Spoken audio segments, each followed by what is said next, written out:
안녕하세요. 3주차 2강을 시작하도록 하겠습니다.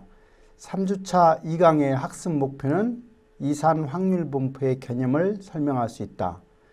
이항 분포를 설명할 수 있다. 초기화 분포 및 포화성 분포를 설명할 수 있다입니다.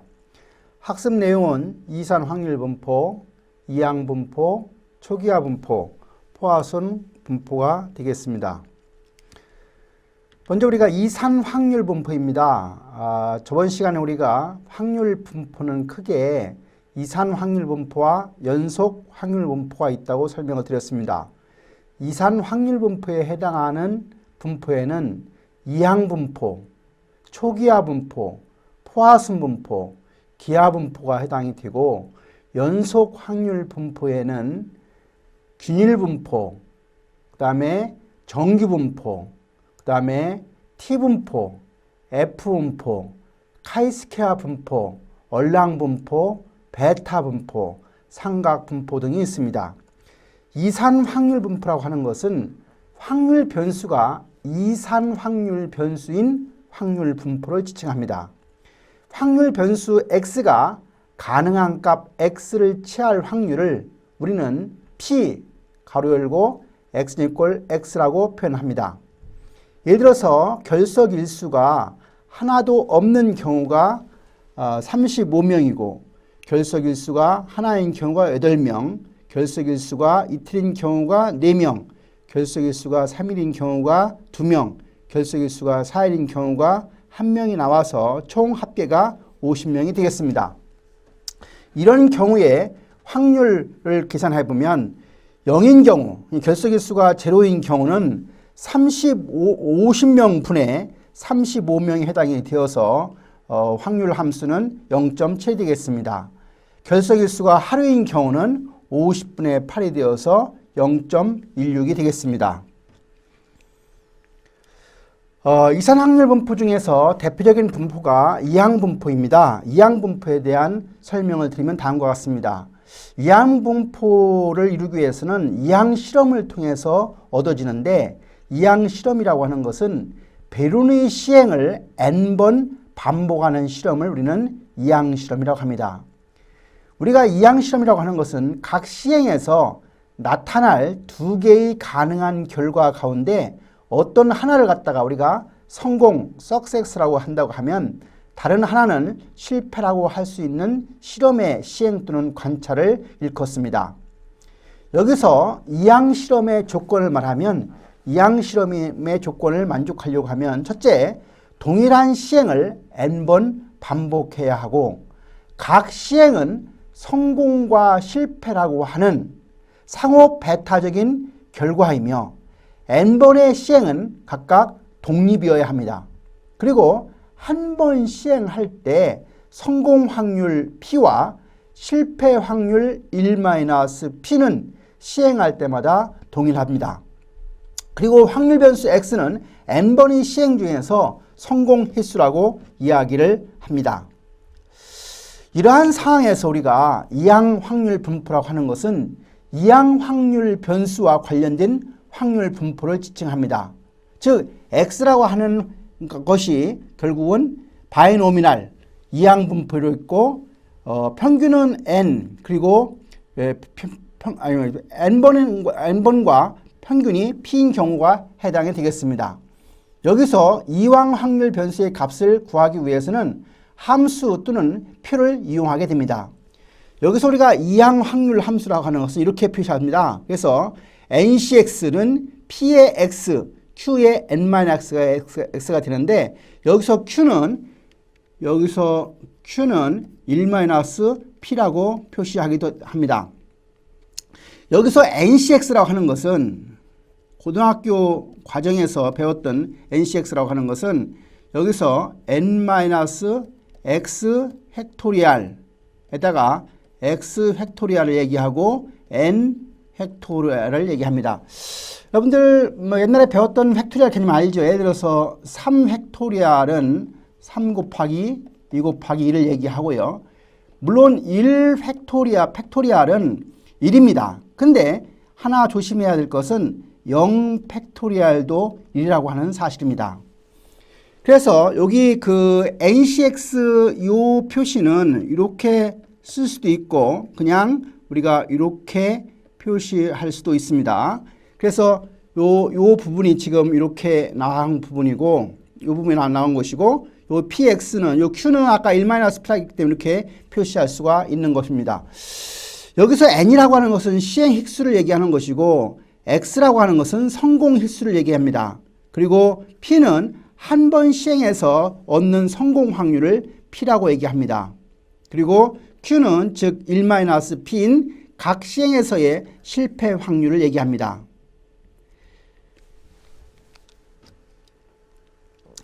이항분포의 형태는 모수인 시행 힐수하고 성공 확률 P의 값에 따라서 결정이 됩니다. 그래서 A라고 하는 그림을 보면 N 힐수가 10이고 P가 0.5인 경우에 해당이 되어서 P가 0.5가 해당이 되면 이 분포의 모양이 이와 같은 어떤 분포입니까? 정규분포 비슷한 대칭 형태의 분포를 이루게 됩니다. 그 다음에 N은 25이고 P가 0.2인 경우, 0.5에서 거리가 멀은 경우죠. 이런 경우는 오른쪽 뿌리 분포를 이루는 형태가 됩니다. 그리고 N이 10과 P가 0.2인 경우는 이것도 오른쪽 뿌리 분포 형태를 취하는데 B번째 N이 숫자가 크고 N이 여기 숫자가 작은 경우인데 P가 0.5에서 거리가 멀더라도 N의 수가 커지면 커질수록 정규 분포하고 유사한 대칭 분포를 그림을 보여주는 그림이 되겠습니다. 이 그림은 P가 0.8인 경우인데 좌측 꼬리 분포의 형태를 취하고 있죠. 근데 N이 10인 경우입니다. 다시 말하면 P가 0.5에서 오른쪽으로 큰 경우는 좌측 꼬리 분포의 형태를 취하는데 N이 10인 경우는 이렇고요. 만약 P가 0.8이라 하더라도 이 N의 수가 예를 들어서 25가 된다고 하면 훨씬 더 정규 분포와 유사한 대칭 형태로 바뀌게 됩니다.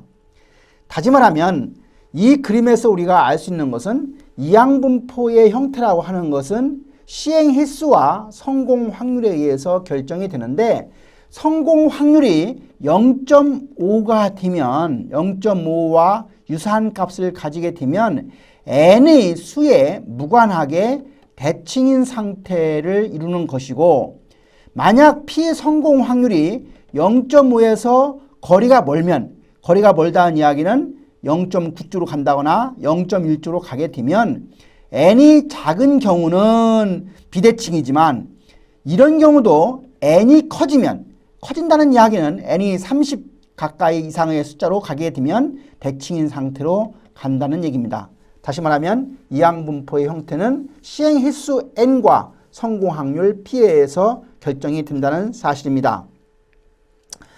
이항분포의 기대값과 분산에 대한 겁니다. 그래서 이항분포의 기대값은 μ는 EX는 MP로 계산합니다. 여기서 N은 시행 횟수가 될 것이고요. P는 성공 확률이 됩니다.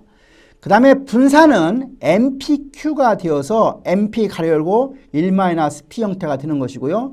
표준 편차는 이것을 갖다가 루트를 취한 값이 되겠습니다. 우리 교과서 44페이지에 보면 S공장에서 생산된 제품의 불량률이 15%라고 하고 N이 100이라고 하는 경우에 불량품에 대한 기대값을 구하시오 하는 문제입니다. 그러니까 EX를 구하라는 건데 EX는 MP니까 100이 되고 곱하기 0.15가 되어서 15개가 불량품이라는 얘기죠. 이항분포를 배우지 않았다 하더라도 상식일 수가 있는 거죠. 왜냐하면 불량률이 15%이고 전체 개수가 100개라고 하면 당연히 100 곱하기 15에서 나올 수 있는 건데 이게 바로 이항분포에 해당하는 것으로 설명드릴 수가 있습니다. 그 다음에 분산 시그마 스퀘어는 MP의 1-P니까 100을 넣고 0.15 곱하기 1-0.5니까 0.85가 되어서 결국은 12.75가 결국은 이항분포의 기대값과 분산을 이용한 기대값과 분산에 대한 내용이 되겠습니다. 우리 교과서에 그 43페이지 보면 예제 7번이 나와 있는데 이제 7번 문제는 그런 문제죠. 동전을 5번 던져서 앞면이 2번 나올 확률을 구해라.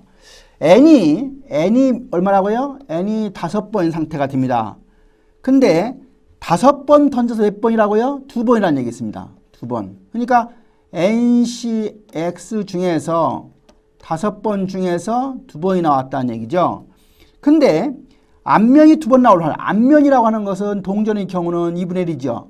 앞면 동전이 2번 나오고 그 다음에 앞면이 아닌 것은 1-2분의 1, 2분의 1 몇 번 나오겠어요? 3번 나오는 거죠. 전체 5번이니까. 그래서 이런 걸 계산하는 문제가 이항분포에 해당이 됩니다. 여러분들 이런 문제 많이 봤을 텐데 예를 들어서 사지선다형 문제가 있다고 합시다. 무슨 문제라고요? 사지선다형. 근데 사지선다형 문제 중에서 우리가 알고 문제를 푸는 게 아니라 전혀 모르고 찍는다고 우리가 생각했을 때 10문항이 있다고 합시다. 그러면 10문항 중에서 5문항을 맞힐 확률을 구해라고 하면 10, 10에 5에 그 다음에 우리가 사지선다형 문제는 그 맞을 확률이 얼마예요? 4분의 1이죠. 4분의 1을 몇 번 한 겁니까? 5번 하고 1-4분의 1 몇 번 한다고요? 5번 한 거죠. 그러니까 5번은 틀린 거고 5번은 맞을 확률인가.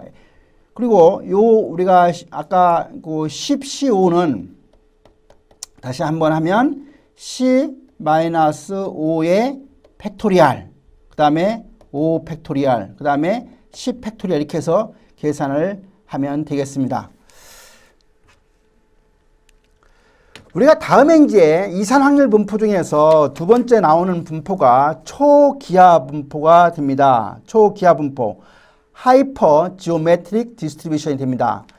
초기하 분포는 각 시행의 결과가 다른 시행의 결과에 영향을 미쳐서 매 시행의 성공 확률이 달라지는 경우가 해당이 됩니다.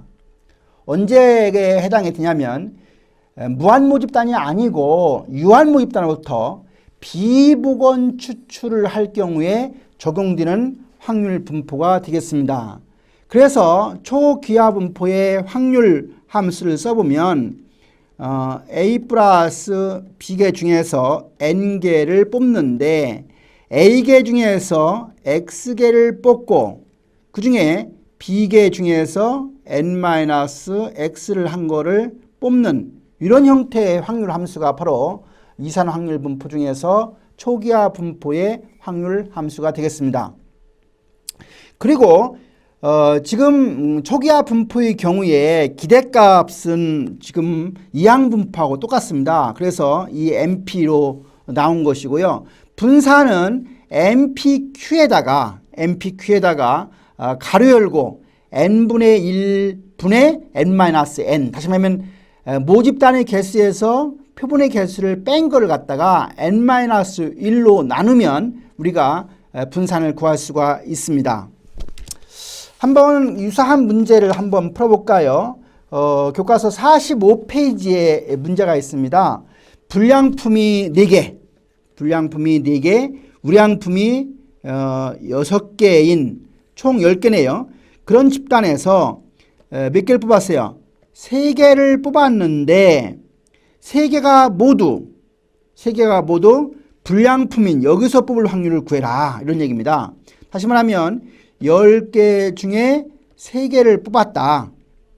그런데 불량품 4개 중에서 3개를 뽑고 그 다음에 우량품 몇 개입니까? 6개죠. 6개 중에서는 하나도 안 뽑는 확률을 구하라 그런 얘기가 되겠습니다. 그래서 다시 한번 보면 우리가 10C3라고 하는 것은 어떻게 구했어요?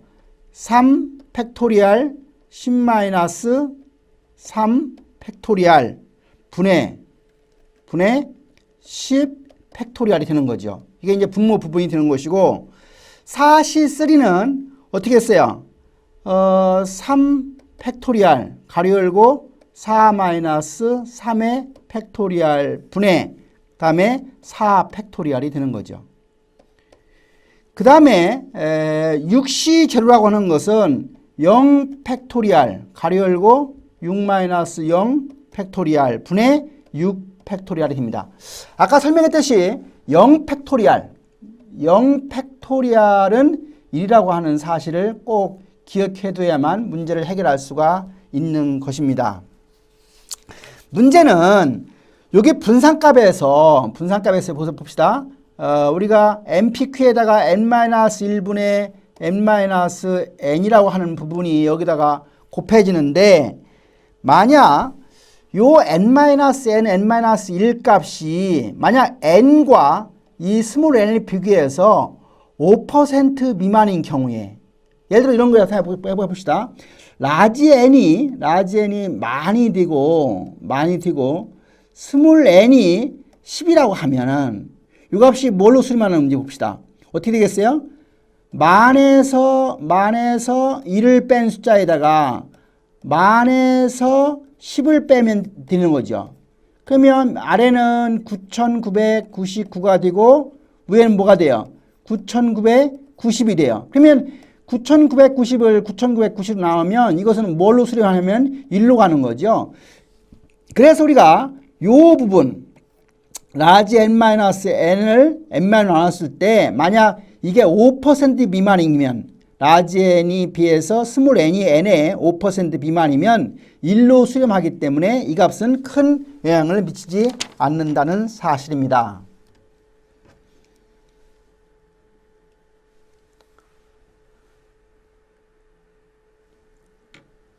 다음은 우리가 이산확률 분포 중에서 포화손 분포에 해당이 됩니다. 프랑스의 학자 포화손이라는 사람이 만들었다고 해서 포화손 분포라고 얘기를 하고요. 포화손 분포는 단위 시간이나 단위 공간에서 어떤 사상이 발생할 확률이다. 단위 시간이나 단위 공간에서 어떤 사상이 발생할 확률이다. 우리가 포화손 분포는 대개 언제 사용하느냐면 도착 상황입니다. 도착 상황을 잘 설명해 주는 분포가 포화손 분포가 해당이 됩니다. 우리가 확률 분포 중에서 포화손 분포는 이산 확률 분포에 해당이 되고 지수 분포라는 게 있어요. 지수 분포는 연소 확률 분포에 해당이 되는데 요 지수 분포는 서비스 분포입니다. 무슨 얘기냐? 서비스의 상황을 잘 설명해 주는 분포다. 다시 말하면 우리가 자동차에 휘발유를 넣기 위해서 가스 스테이션에 도착하는데 그러한 도착의 상황을 잘 설명해 주는 분포는 무슨 분포다? 포화손 분포다. 그래서 도착 분포는 포화손 분포라고 하고 그렇게 도착한 자동차에다가 휘발유를 넣는 시간, 서비스해 주는 시간 그것은 우리가 지수 분포라고 합니다. 그래서 주로 우리가 서비스 분포 이꼴 지수 분포, 포화손 분포 이꼴 도착 분포란 말을 씁니다. 우리가 포화손 분포가 성립이 되려고 하면 다음과 같은 전제 조건이 성립이 돼야 됩니다. 첫 번째는 어떤 사상이 각 단위 시간, 단위 공간에서 발생할 확률은 동일하다. 두 번째는 단위 시간, 단위 공간에서 둘 이상의 사상이 발생할 확률은 극히 낮다. 어떤 단위 시간이나 단위 공간에 사상이 발생할 확률은 단위 공간 내 사상 발생과 서로 동일이다. 무슨 얘기냐면 이런 얘기입니다. 예를 들어서 과거에 이제 전화가 직통이 아니라 교환원을 통해서 전화가 연결된다고 할 때 만약 한 3분 정도를 이렇게 간격이 나온다고 합시다. 이렇게 작은 단위로 이렇게 구분할 수 있는데 여기서 발생하는 것, 단위 공간에서 발생할 확률은 여기서 발생하는 거나 여기나 발생하나 거의 유사하다는 얘기예요. 그러니까 작은 단위로 구분할 수 있고 요 기간이 길어지면, 기간이 지나가면 요 기간의 길이에 비례한다는 얘기예요. 근데 여기서 발생하는 건수는 전에 발생과 아무 관계가 없어요. 그럼 우리 동립이란 말이죠. 그러니까 작은 단위 분할 가능성 그리고 작은 단위에서 발생할 가능성은 하나 아니면 둘. 그리고 그 기간이 길어지면 그 기간의 길이에 비례해서 어떤 사건이 발생한다. 그래서 우리가 그런 도착의 상황을 잘 설명해 줄 수 있는 분포가 포화손 분포가 되겠습니다. 그래서 포화손 분포의 확률 함수는 어떻게 표시하냐면 초월 함수 2의 람다 마이너스 람다라고 쓰고요. 여기다가 x의 팩토리얼을 붙이고 람다의 x승을 합니다. 이게 이제 포화송 분포의 확률 함수인데 여기서 2라고 하는 것은 초월함수 2.718로 시작하는 걸 얘기를 하고요. 그리고 요 람다는 평균 발생 건수를 얘기합니다. 평균 발생 건수 또는 평균 발생 횟수. 뭐라고요? 평균 발생 횟수를 얘기합니다. 평균 발생 횟수예요. 평균 발생 횟수. 그 다음에 x라고 하는 것은 뭘 발생하는 거냐, 몇 배를 발생했느냐 이런 걸 얘기할 때 우리가 x라는 얘기를 합니다. 2는 뭐라고요? 초월함수 2.718을 얘기하는 것이고 람다는 뭐라고 그래요? 평균 발생 횟수를 얘기합니다. 그래서 포화송 분포의 기대값은 뭐냐? 기대값은 람다가 됩니다. 뭐라고요? 포화송 분포의 기대값은 람다가 됩니다. 그리고 베리언스 x 이거는 뭐 결국은 똑같은 경우가 되는 거죠. 남평균 발생 횟수하고 똑같은 결과가 됩니다. 이렇게 해서 우리가 지금 다 배웠는데 우리가 한 가지 한번 더 해볼까요? 포화송 분포의 경우에 교과서 46페이지에 예제 10번을 한번 볼까요? 예제 10번 이런 문제가 있습니다. 어느 대학의 전화교원수에게 오전 9시부터 10시 사이에 1분당 2회이라는 게 지금 여기서는 람다를 얘기하는 거예요. 전화가 걸려온다고 한다. 전화가 걸려오는 횟수가 포화송 분포의 특성을 갖는다고 할 때 1분당 4회 4회니까 4 팩토리얼입니다. 이게 4회. 그 다음에 2는 그대로 쓰는 거죠. 람다 뭐가 돼? 람다이니까 2가 되는 거죠. 그 다음에 2가 되는 거고 여기 x승이니까 4승이 되는 겁니다. 그러면 여러분들 4 팩토리얼은 내가 어떻게 계산한다 했어요? 4 곱하기 3 곱하기 2 곱하기 1 해서 계산할 수 있는 것이고 2의 마이너스 2승이라는 얘기는 2.718로 나가는 함수인데 이것분의 1이죠. 근데 요게 몇 번 한 거예요? 2승이라는 얘기죠. 2.718반에 요거에 자승을 해서 분의 1 해다가 2의 4승이가 2, 4, 4, 8, 8이 16이 되겠네요. 16. 이렇게 우리가 계산하게 됩니다. 그런데요, 여러분들 포화송 분포는 표가 만들어져 있습니다. 여러분들 교과서 이제 표를 보는 방법을 배워야 되는데 포화송 분포 표가 교과서에 있을 겁니다.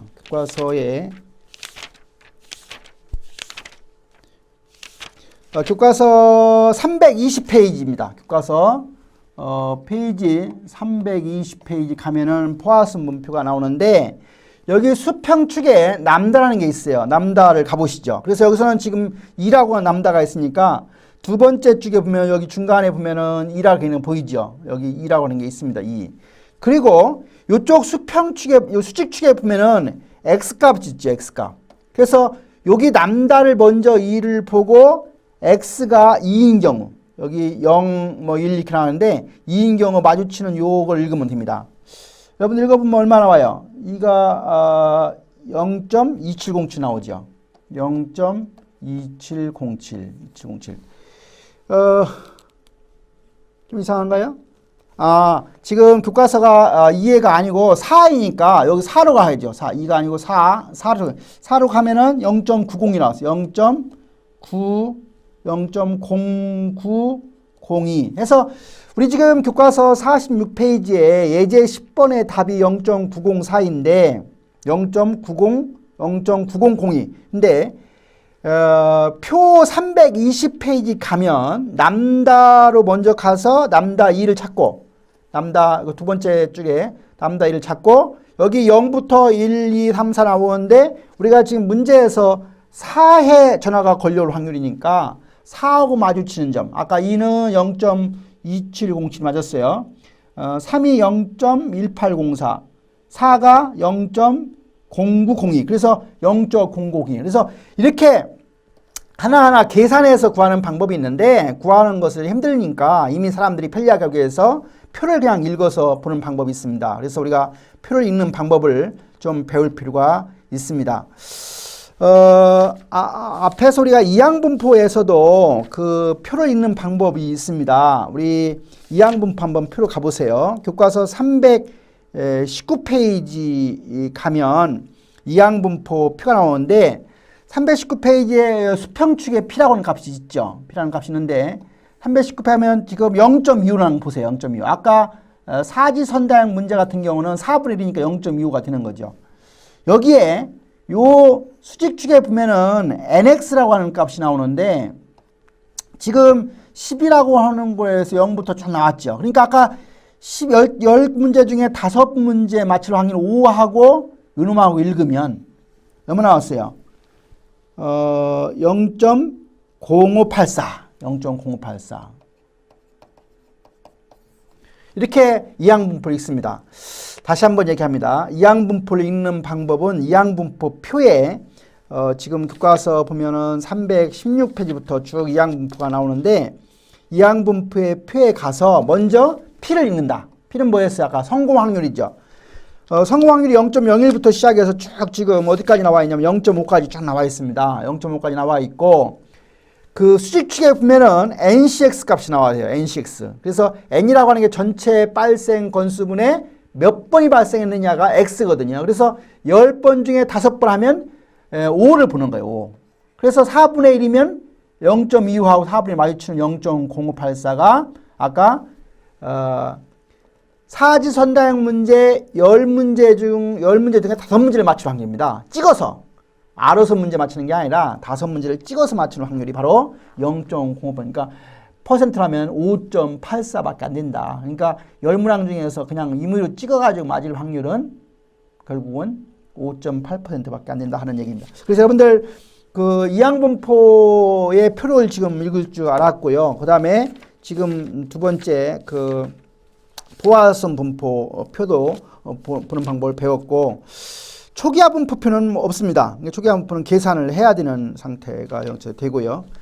이렇게 해서 지금 우리가 이산확률 분포의 대표적인 분포 중에서 베르누이 분포가 n번 반복한 이항분포에 대한 공부를 했고 그 다음에 포화선 분포 공부를 했고 그 다음에 초기화 분포를 공부했는데 초기화 분포가 이제 중고등학교 과정실에서 주머니에서 무슨 구슬 꺼내는 문제와 관련되어 있어서 이것만 알면 우리가 쉽게 기대값 분사 이런 거 다 구할 수가 있는 상황이 되겠습니다. 정리하기입니다. 그 이산확률 분포라고 하는 것은 확률 변수가 이산확률 변수인 경우에 확률 분포가 바로 이산확률 분포에 해당이 됩니다. 그래서 확률 변수 x가 가능한 값 어떤 특정함 x를 취할 확률은 P는 X는 X라고 우리가 표시를 합니다. 그리고 이산확률 분포의 유형에는 어떤 것들이 있는가? 그 베르누이 분포라고 하는 이항분포 전 단계 그 딱 횟수가 시행하거나 시행 안 한 경우에 해당이 되는 베르누이 분포가 있고 이걸 반복 실험하면 이항분포가 되고 그리고 초기화 분포, 포화선 분포, 기하 분포가 있습니다. 기하 분포 설명은 교과서였기 때문에 설명을 안 드렸는데 어떤 경우냐면 어떤 야구 선수가 타율이 0.3인 경우에 이 사람이 첫 번째 들어가서 안타를 칠 확률은 0.3이 되는 거죠. 근데 이 사람이 두 번째 가서 칠 확률이 얼마입니까? 그러니까 못 치는 확률이 0.7이죠. 그래 두 번째 가서 칠 확률은 0.7 곱하기 0.3이죠. 첫 번째도 못 치고 두 번째도 못 치고 세 번째 칠 확률은 첫 번째 못 치고 두 번째도 못 치고 세 번째 칠 확률은 0.4 이렇게 구하는 거죠. 그래서 이런 어떤 우리가 타율 같은 거 계산할 때 또는 뭐 사격의 명중률이 얼마 했을 때 이 사람이 첫 번째 타석에 가서 명중 확률 첫 번째 명중 못하고 두 번째 못하고 세 번째 명중할 확률 이런 걸 구할 때 우리가 쓰는 분포가 기하 분포에 해당이 되겠습니다. 확률 분포 중에서 성격이 다른 하나는 형성평가 문제입니다. 우리가 확률 분포가 크게 이산 확률 분포와 연소 확률 분포가 있다겠는데 이항 분포, 기하 분포, 포화성 분포는 무슨 분포예요? 아까 배웠듯이 예, 그렇지요. 그다음에 정기 분포. 이렇게 해서 이항 분포나 기하 분포나 포화성 분포는 모두 이산 확률 분포라고 얘기하고 정기 분포는 연소 확률 분포에 해당이 되고 우리가 뭐 분포가 여러 가지 있는데 그 분포 중에서 사실은 가장 대표적인 분포가 정기 분포라고 하는데 정기 분포가 대표적이라고 하는 이유는 모든 분포가 그 표본의 수가 커지면 정기 분포에 근사해진다는 얘기입니다. 그 어느 분이 우리가 확률 분포가 왜 이렇게 많이 뭐 통계학자들이 많이 만들었느냐라고 얘기를 하는데 여러분들 왜 확률 분포가 많겠어요? 첫 번째 이유는 이렇습니다. 세상의 어떤 사회 현상이나 자연 현상 이런 것들이 동일하게 발생하지 않죠. 아까 가스스테이션에 도착하는 자동차의 상황을 설명하는 거하고 또 거기에 기름을 넣는 시간이라고 하는 것은 각각 다른 상황인데 그런 여러 가지 각각의 상황에 유사한 상황을 만들다 보니까 확률 분포가 많이 만들어졌고 그리고 우리가 확률 분포라고 하는 것이 만들어진 이유는 우리가 모집단 전체를 가지고 분석하는 게 아니라 표본을 가지고 분석하는데 결국은 표본을 가지고 모집단을 추정하려고 하면 항상 뭐가 있다? 오차, 틀릴 가능성이 있다. 근데 이러한 틀릴 가능성을 최소화시키기 위해서는 가장 그 상황에 맞는 적합한 확률 분포를 선택하는 것이 중요하다. 그래서 우리가 확률 분포가 많이 만들어진 이유고 그 확률 분포의 특징을 잘 알고 있어야 그 상황에 맞는 적절한 확률 분포를 우리가 찾아서 사용할 수가 있다 하는 얘기가 되겠습니다. 그 다음에 이제 포화성 분포의 전제 조건이 아닌 것은 뭐냐? 어떤 사상이 각 단위 시간, 단위 공간에 발생할 확률은 동일하다. 어떤 단위 시간, 단위 공간 내에서 사상의 발생은 다른 단위 시간이나 단위 공간에서 사상의 발생 영향을 준다? 준다겠습니까? 안 준다겠습니까? 영향을 주는 것은 독립이 아니죠. 단위 시간, 단위 공간에 둘 이상의 사상이 발생할 확률이 된다. 그러니까 어떤 그 1분이면 1분, 2분이면 2분 동안에 하나 아니면 둘 정도가 발생하는 거지 그 단위 시간에 여러 개의 사건이 발생하는 건 아니에요. 그래서 단위 시간, 단위 공간, 그 작은 단위에서 0이거나 1이거나 2. 그러니까 둘 이상, 뭐 세 번, 네 이렇게 발생하기는 낮다는 얘기입니다. 어떤 단위 시간, 단위 공간 내에서 사상의 발생 소도 독립적이다. 예, 독립이라고 하는 거하고 2번의 내용하고 상대적인 거죠. 그래서 우리가 포화성 분포의 전제 조건이 아닌 것은 결국은 2번 발생 영향을 주는 게 아니라 영향을 주지 않는다라고 설명할 수가 있습니다. 이렇게 해서 우리가 그 3장에서 우리가 이산 확률 분포에 대한 내용을 공부를 했고 이산 확률 분포 중에서 대표적인 이항 분포, 초기화 분포, 포화성 분포에 대해서 공부를 했습니다. 이것으로 강의를 마치겠습니다. 수고하셨습니다.